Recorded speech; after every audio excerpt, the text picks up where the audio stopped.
I'm working. Hello and welcome to Possessive Movie Talk. Today we're going to talk about the famous Texas Chainsaw Massacre franchise, which we all know is all about Leatherface. And let me tell you this franchise is so convoluted. They have rebooted, they have retcons, sequels and stuff like that. So what we're gonna do today is just take you through the film chronologically in the way they were made. So yeah, we're definitely looking forward to this. So let's just press play. Indeed. So let's just get through it.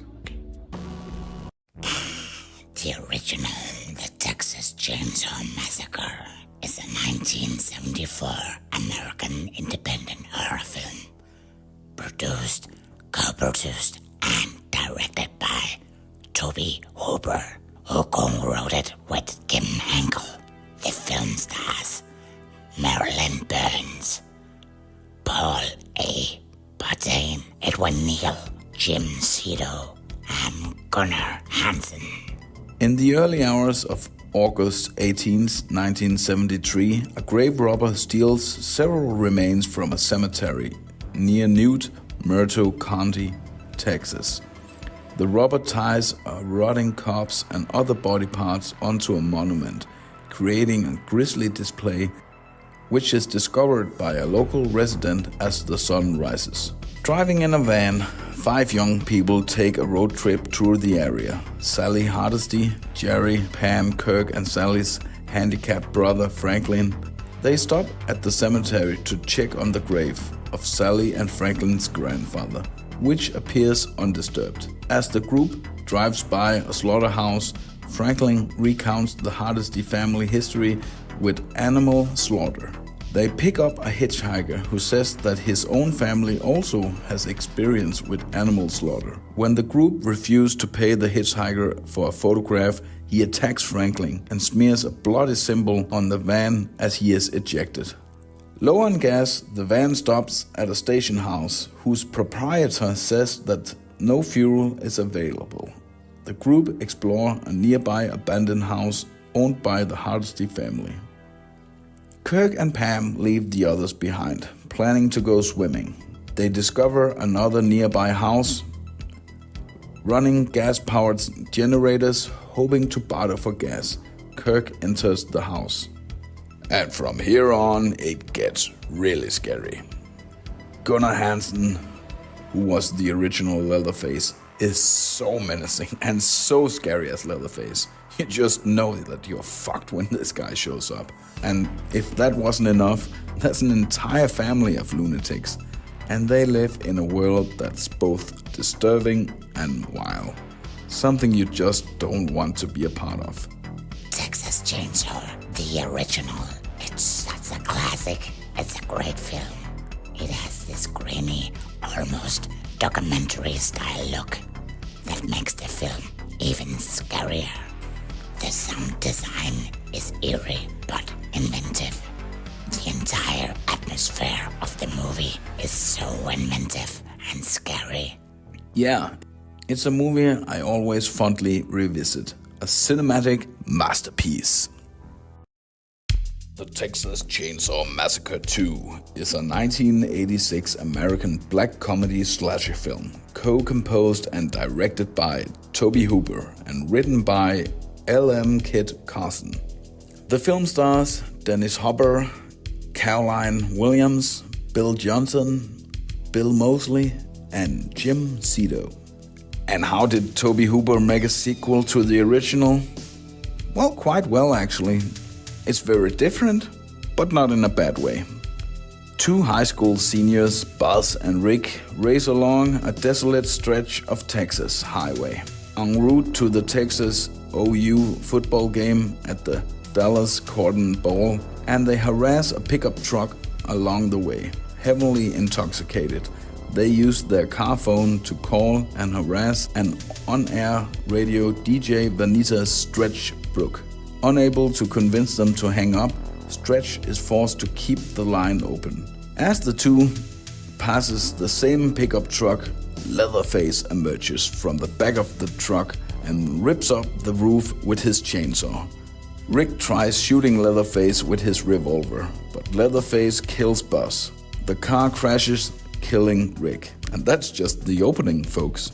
The following morning, Lieutenant Bowdy, Lefty Enright, former Texas Ranger and uncle of Sally and Franklin Hardesty, who were victims of Leatherface and his family years earlier, arrives at the scene of the crime to help solve Buzz and Rick's murders. Lefty has spent the last 13 years looking into his nephew's disappearance, investigating reports of mysterious chainsaw killings across Texas. He is contacted by Stretch, who brings him a copy of the audio tape that recorded the attack. Lefty asks her to play the tape on her nightly radio show so that the public, which has previously mocked his case, will have to listen to him. And well, that's maybe not the best idea because not everyone is too happy with that recording. And soon Stretch gets involved with a very special Texas family. Texas Chainsaw Massacre 2 is so much fun. It doesn't take itself very seriously, but is still very faithfully to the universe. Yeah, and you will have a blast watching it. Yeah, it's fun, it's crazy, it's wonderful, in the best horrible way. Leatherface, the Texas Chainsaw Massacre 3, is a 1990 American slasher film directed by Jeff Burr and written by David J. Scow. The film stars Kate Hodge, William Butler, Ken Foray, Viggo Mortensen, Joe Unger, and R.A. Mihailov. After a chase, Leatherface kills a young woman, Gina, and cuts off her face to make it into a mask, while Gina's sister Sarah watches from a nearby window. Sometime later, a couple traveling through Texas, Michelle and Ryan, reach the Last Chance gas station, where they meet a hitchhiker named Tex and the station's owner, Alfredo. A fight soon breaks out between Tex and Alfredo when Tex finds Alfredo spying on Michelle as she uses the station restroom. Alfredo becomes defensive, and Michelle and Ryan flee in their car. They witness Alfredo apparently killing Tex with a shotgun. When Ryan and Michelle become lost, the driver of a large truck throws a dead coyote at their windshield. As Ryan changes the car's flat tire, Leatherface appears and ambushes them, but they manage to drive off unscathed. Afterwards, Michelle, Ryan, and another driver, a survivalist named Benny, crash when a blood-dyed Tex leaps in front of the car. Michelle, Ryan, and Benny decides to find Tex. On the way, Benny discovers a hook-handed man named Tinker, who offers his assistance in setting down road flares. Benny soon realizes Tinker's real intentions, and after he finds a damaged chainsaw in the back of his truck, he flees and encounters Leatherface. Again, there's lots of fun. Leatherface and his crazy family, who is different this time, but still as crazy as usual. I always get a sort of a Friday the 13th vibe from part 3, but that's definitely not a bad thing. Leatherface, Texas Chainsaw Massacre 3 is awesome and enjoyable. I wish the MPAA would have allowed it to be a bit more gory and violent, but it's still great. Texas Chainsaw Massacre: The Next Generation is a 1995 American slasher black comedy film, written, co-produced, and directed by Kim Henkel. The film stars Renee Zellweger, Matthew McConaughey, and Robert Jacks. On May 22nd, 1994, 4 teenagers takes a detour off the freeway, and while distracted, collides with another motorist who passes out in the ensuing confusion. Jenny, Heather, and Barry leave Sean to look after the unconscious motorist while they search for help. And then, of course, they encounter the family. And well, this movie probably has a lot of fans, but I'm not one of them. Matthew McConaughey, who is part of the Chainsaw family, does all what he can with the role and has fun with it, but it just doesn't go anywhere. And Leatherface has become full tranny, which doesn't matter since he can take on any face as a mask, but suddenly he mostly acts like a screaming old lady. You sit the fuck down! Shut up! And that's just some of the things that bugs me a lot. All the screaming and yelling all the time. It almost feels like a Rob Zombie movie. Everyone is just shouting and screaming and it just becomes so annoying.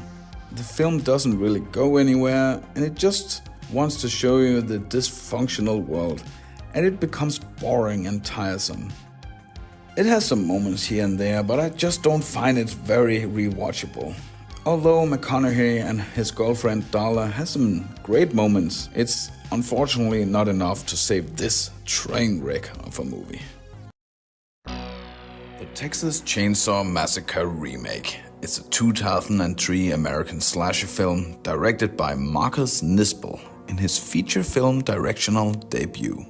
Written by Scott Kosar and starring Jessica Biel, Jonathan Tucker, Erica Leeson, Mike Vogel, Eric Balfour, and R. Lee Ermey, who I always remember as Sergeant Hartman from Full Metal Jacket. On August 18th, 1973, 5 young adults, Aaron, her boyfriend Kemper, Aaron's brother Morgan, and hitchhikers Andy and Pepper are traveling to a concert after visiting Mexico to purchase marijuana. While driving through Texas, they pick up a traumatized hitchhiker walking in the middle of the road. They try to talk to her, but she speaks incoherently about a bad man, pulls out a revolver and shoots herself in the mouth. And with that opening, you kind of know what you're in for.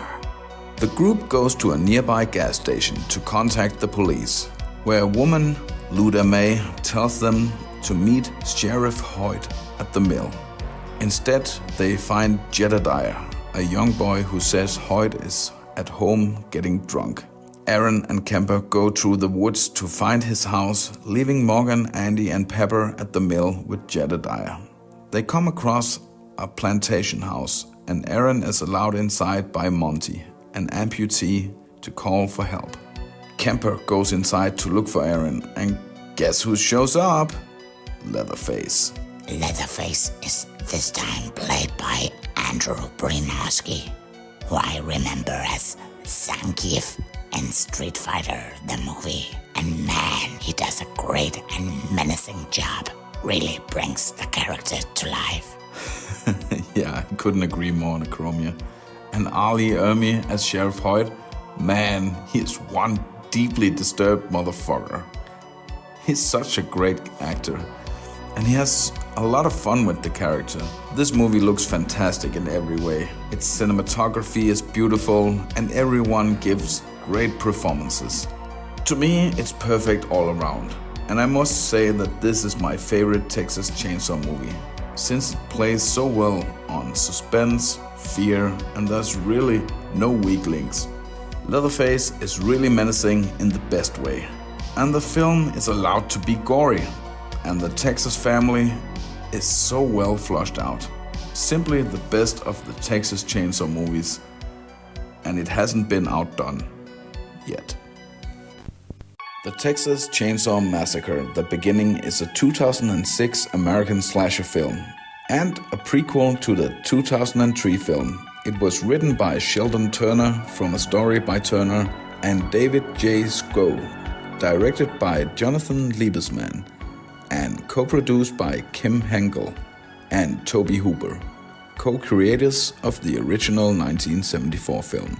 The film's story takes place 4 years before its predecessor, and it stars Jordana Brewster, Diora Barrett, Taylor Handley, Matt Bomer, and R. Lee Ermey, returning as Sheriff Hoyt. And if you're a fan of the 2003 remake, this is a must-see, with almost every crazy character from the Texas family returning to reprise their roles. In 1939, a woman dies while giving birth in a slaughterhouse in Texas, and the supervisor abandons the baby in a dumpster.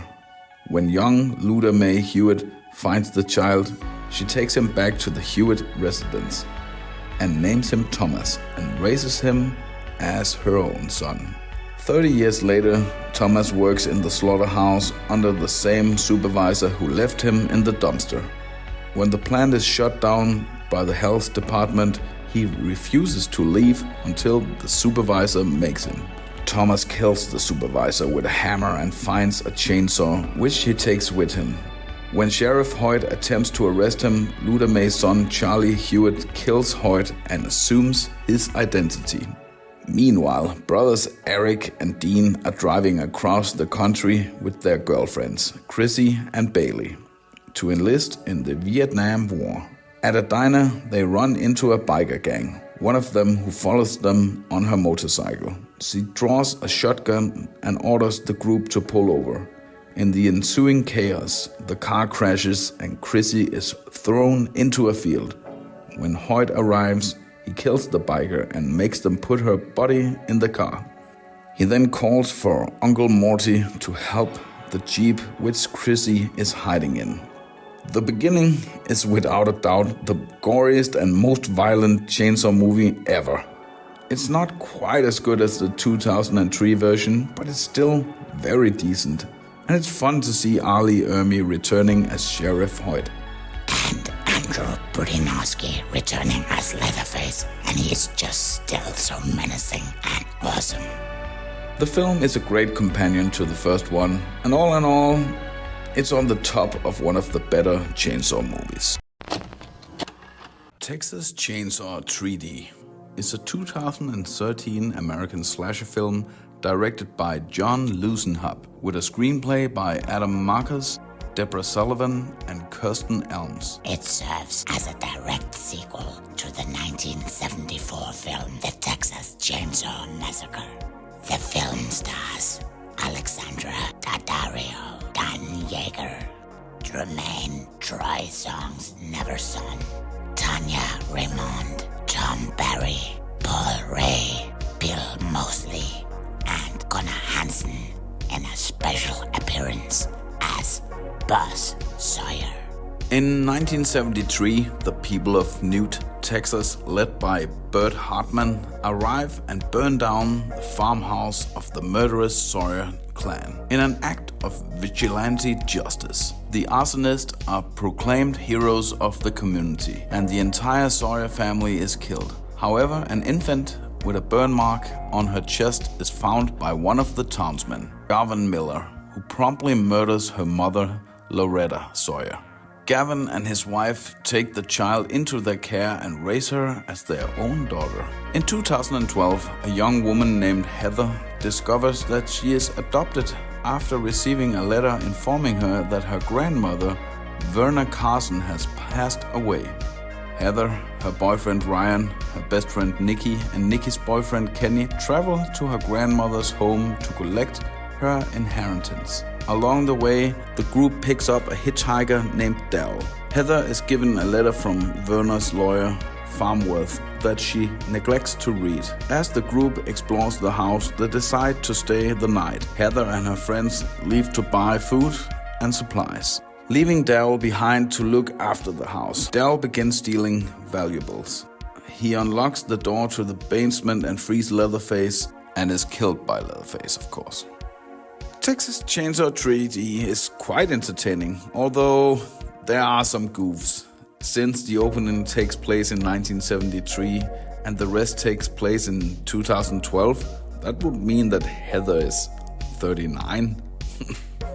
But she's absolutely a 20-something character. It has since been addressed that the original film should have taken place in the 90s, which would have made so much more sense. But somehow that got scratched, so it doesn't make much sense. Another goof is there's also a scene of a police officer who obviously holds his phone horizontal, but at the station they watch the call on widescreen. I'm not sure how that's gonna work. And even though they did a pretty good job recapturing the old 1973 location from the original film, the story with the revenging family seems a little convoluted, since in the original it seems so isolated and not known to the public.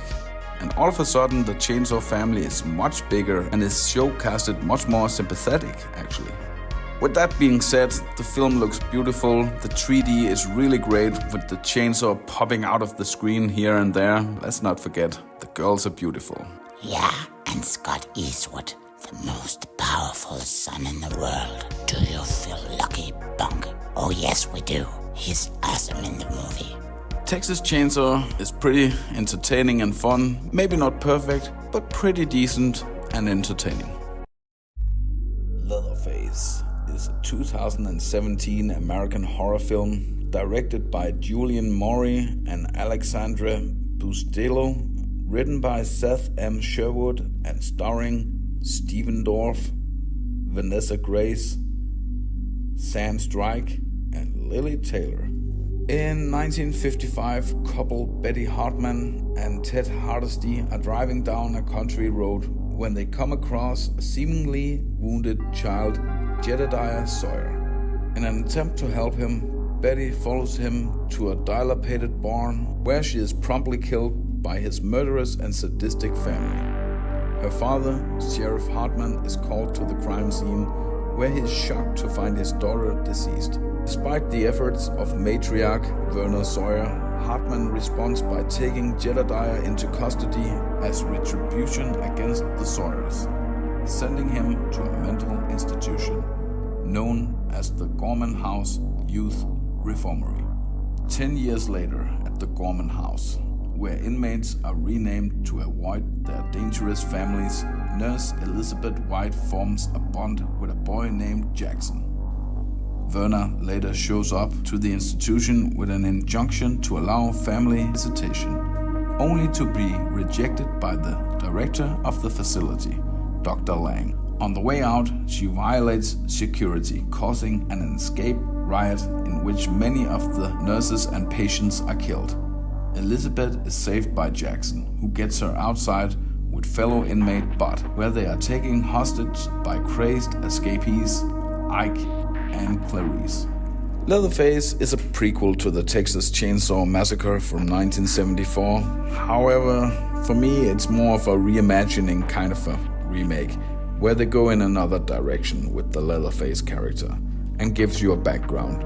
I don't think of it as a prequel to the original film, since there would be way too many plot holes. But as a film on its own, it's really great and quite an entertaining story. Texas Chainsaw Massacre is a 2022 American slasher film directed by David Blue Garcia with a screenplay by Chris Thomas Devlin from a story by Fede Alvarez and Rodo Sayagues. And this is yet again a try to retcon the other sequels and make a direct sequel. 50 years after Leatherface's killing spree in 1973, young entrepreneurs Melody and Dante, Melody's sister, Lila, and Dante's girlfriend, Ruth, traveled to the abandoned Texas town of Harlow to auction off old properties to create a trendy, heavily gentrified area. While inspecting a dilapidated orphanage, the town discovered it is still occupied by an elderly woman called Ginny. When she claims she still has papers to prove she still owns the property, an argument breaks out, briefly interrupted by a silent and towering man from upstairs. And I'm sorry, this is by far the worst of all the Chainsaw films, even worse than Next Generation. At least McConaughey made me laugh. There's nothing to laugh at here. Extremely annoying characters you just really wish for to die. And a poor story where they just try to rip off the idea from the new shitty Halloween trilogy where Jamie Lee Curtis returned 40 years later to battle Michael Myers, and yet again ignore the sequels like they did 20 years prior. And here's the same again with the Sally Hardesty character returning and is recast since Marilyn Burns died in 2014. may she rest in peace. But it doesn't help the film at all. There's one great scene with Leatherface running amok in a bus with his chainsaw. But that's all. Really a shame they messed it up so much. What a piece of shit movie. Oh well. Yeah, and it's only 1 hour and 13 minutes long. And I really hated this one character. And it took them all the movie to finally kill her off. Die, you fucking bitch.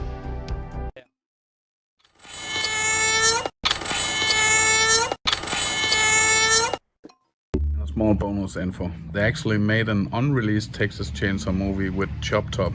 I think something about them being in prison. I think they recorded it, but apparently it's never been released. So I don't know if it's good or anything, but it exists somewhere. That was all about the very convoluted Texas Chainsaw Massacre franchise. And yes, I was lucky enough to get the autograph from none other than the original Leatherface Gunnar Hansen. Oh, did you kill any people today? Only a couple. Yeah, I've tried to control myself. Okay, did you make the mask? I'll do that tonight. Okay. So I'll have them tomorrow fresh. Okay, great. Sounds good. Well, if you want, please give us a like, subscribe, and remember, we'll see you sooner than you know.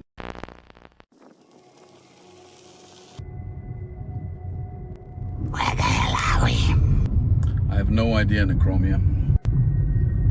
Well, looks like an old barn up ahead. Maybe they can help us.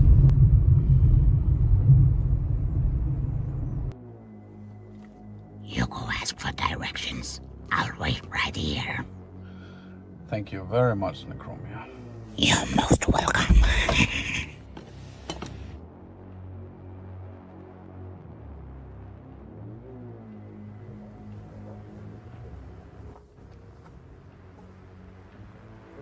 Hello?